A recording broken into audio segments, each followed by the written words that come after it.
Sa gitna ng pananalasa ng Bagyong Uwan, naglabas ng matapang na pahayag ang aktres na si Kim Cho laban sa mga proyekto ng pagmimina at konstruksyon na patuloy umanong sumisira sa kalikasan.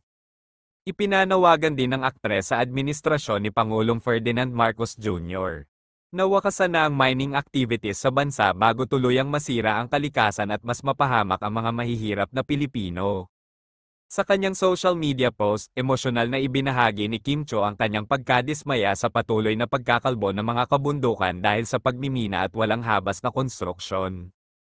Giit niya, ang mga bundok at kagubatan ang natural na panangga ng mga Pilipino laban sa mga kalamidad at dapat ay bigyan ito ng halaga at proteksyon. Araw-araw tayong pinoprotektahan ng mga bundok laban sa bagyo, baha, at matinding init, tahimik lang silang nakatayo, walang hinihinging kapalit, pero patuloy silang nagbibigay ng buhay, ng hangin, ng ginhawa, no to mining, walang konstruksyon, walang pagwasak, kung kaya nilang protektahan tayo, kaya rin nating ipaglaban sila, Kim Cho.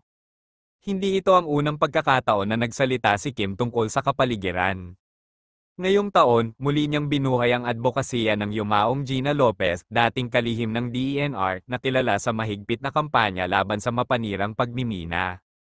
Ayon kay Kim, ang mga mahihirap ang unang biktima ng pagkasira ng kalikasan mula sa pagbaha hanggang sa pagkawala ng kabuhayan. Sa parehong pahayag, direkta ring nanawagan si Kim Cho sa kasalukuyang administrasyon na magpatupad ng mahigpit na pagbabawal sa pagmimina at ilegal na konstruksyon, lalo na sa mga lugar na may mahalagang ekosistema tulad ng Sierra Madre at mga kabundukan ng Mindanao. Umani ng papuri at suporta si Kim mula sa mga netizens, lalo na sa mga environmental advocates na matagal nang nananawagan ng pagbabawal sa pagmimina. Sa panahong tila paulit-ulit ang kalamidad at pagkasira ng kalikasan, muling pinaalalahanan ni Kim Cho ang publiko at ang pamahalaan na ang solusyon ay nasa pangangalaga ng kalikasan, hindi sa pagsasamantala nito. Sa gitna ng pananalasa ng Bagyong Uwan, naglabas ng matapang na pahayag ang aktres na si Kim Cho laban sa mga proyekto ng pagmimina at konstruksyon na patuloy umanong sumisira sa kalikasan.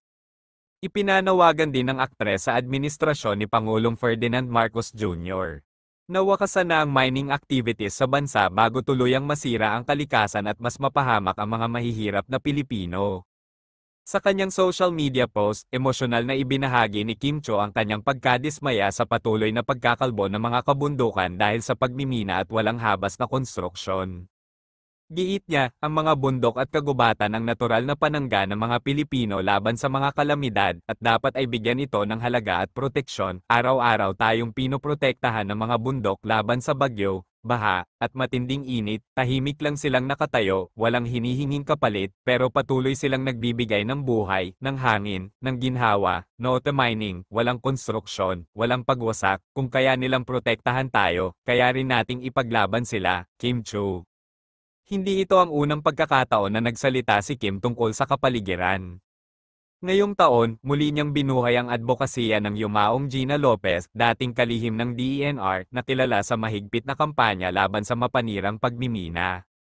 Ayon kay Kim, ang mga mahihirap ang unang biktima ng pagkasira ng kalikasan mula sa pagbaha hanggang sa pagkawala ng kabuhayan. Sa parehong pahayag, direkta ring nanawagan si Kim Cho sa kasalukuyang administrasyon na magpatupad ng mahigpit na pagbabawal sa pagmimina at ilegal na konstruksyon, lalo na sa mga lugar na may mahalagang ekosistema tulad ng Sierra Madre at mga kabundukan ng Mindanao. Umani ng papuri at suporta si Kim mula sa mga netizens, lalo na sa mga environmental advocates na matagal nang nananawagan ng pagbabawal sa pagmimina. Sa panahong tila paulit-ulit ang kalamidad at pagkasira ng kalikasan, muling pinaalalahanan ni Kim Cho ang publiko at ang pamahalaan na ang solusyon ay nasa pangangalaga ng kalikasan, hindi sa pagsasamantala nito.